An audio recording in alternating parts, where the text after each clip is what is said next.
अस्सलाम वालेकुम, किसान मददगार की एक और वीडियो में आपको खुशामदीद करते हैं। आज हम जिस पैदावारी टेक्नोलॉजी की बात करने जा रहे हैं वो है अगीती कपास। 2025 की इस अगीती कपास की पैदावारी टेक्नोलॉजी का इस्तेमाल करते हुए अगर आप अपनी फसल काश्त करते हैं तो न सिर्फ आपकी फसल कीड़ों के हमले से महफूज रहेगी बल्कि आपकी पैदावार 50 से 60 मन फी एकड़ आ सकती है। गुज़िश्ता साल इसी टेक्नोलॉजी का इस्तेमाल करते हुए पंजाब भर में 8 लाख एकड़ पर कपास काश्त की गई। तो आइए चलते हैं, आपको इस पैदावारी टेक्नोलॉजी के बारे में बताते हैं। अगीती कपास का बेहतरीन वक्त काश्त। पंजाब हुकूमत के मुताबिक 15 फरवरी से लेकर 31 मार्च तक का जो दौरानिया है वो अगीती कपास की काश्त के लिए बेहतरीन वक्त है। ये वक्त काश्त मुल्तान, साहिवाल, फैसलाबाद, सरगोदा और डेरा गाजी खान के लिए निहायत मौजू है। इस वक्त पे काश्त करने से आपकी फसल गुलाबी सुंडी के हमले और दीगर कीड़ों के हमले से महफूज रहती है। पौधों की नशोनुमा और पैदावार बहुत बेहतर होती है। इसका सबसे बड़ा फायदा यह है कि आपकी फसल जल्द पककर तैयार हो जाती है और आप गंदम या फिर कोई भी और रबी की फसल आसानी से काश्त कर सकते हैं,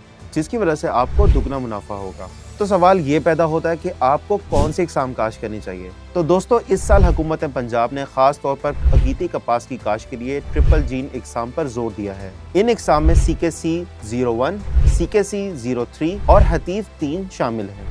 ये तमाम इकसाम न सिर्फ गुलाबी सुंडी के हमले से मुज़ाहमत रखती हैं बल्कि फेडरल सीड सर्टिफिकेशन डिपार्टमेंट से भी मंजूर शुदा है, क्योंकि अगर आप गैर मंजूर शुदा इकसाम पर ग्लूफोसेट का स्प्रे करते हैं तो आपके पौधे तकरीबन मर ही जाते हैं। तो भाइयों, एक गलत बीज आपकी तमाम मेहनत पर पानी फेर देता है, तो हमेशा तस्दीक शुदा बीज इस्तेमाल करें। तो अब बात करते हैं तरीका काश्त के बारे में। सबसे पहले हल चलाकर अपनी ज़मीन को तैयार करें और तकरीबन बुवाई से 30 दिन पहले सब खाद को शामिल करके ज़मीन में दबा दें। अगर आपकी ज़मीन कमज़ोर या दरमियानी ज़रख़ेज़ है तो तकरीबन 10 से 15 किलो फी एकड़ यूरिया शामिल कर दें।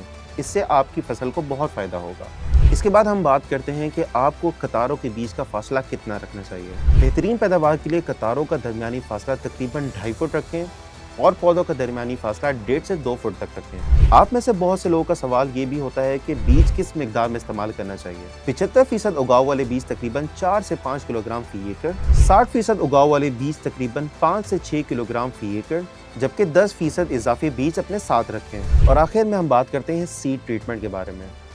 गुलाबी सुंडी और रस चूसने वाले कीड़ों के हमले से बचाव के लिए बुवाई से पहले अपने बीज को अमीडा क्लोरोपेट जैसे कीमियाई महलूल से ट्रीट कर लें, या फिर बुवाई से पहले आप अपने बीज को बायोजोट की कोटिंग भी कर सकते हैं। अब बात करते हैं खादों और आपाशी के हवाले से।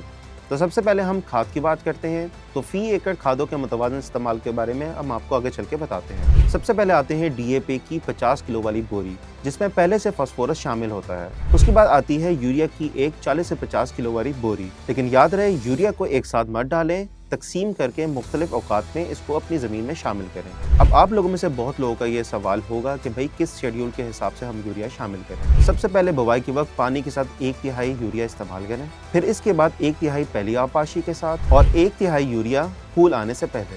हर बार तकरीबन 13 से 15 किलोग्राम फी एकड़ यूरिया इस्तेमाल करें। पाकिस्तान की ज़्यादातर ज़मीनों में जिंक की कमी होती है, इसलिए बुवाई के वक्त या पहली आपाशी के साथ 3 से 5 किलोग्राम फी एकड़ जिंक सल्फेट इस्तेमाल करें। मजीद मालूमात हासिल करने के लिए अभी किसान मददगार की हेल्पलाइन पर राब्ता करें ताकि हमारे ज़रूरी माहिरीन आपकी भरपूर रहनुमाई कर सकें। वीडियो पसंद आई है तो वीडियो को ज़रूर लाइक करें और अपने दोस्तों के साथ लाजमी शेयर करें।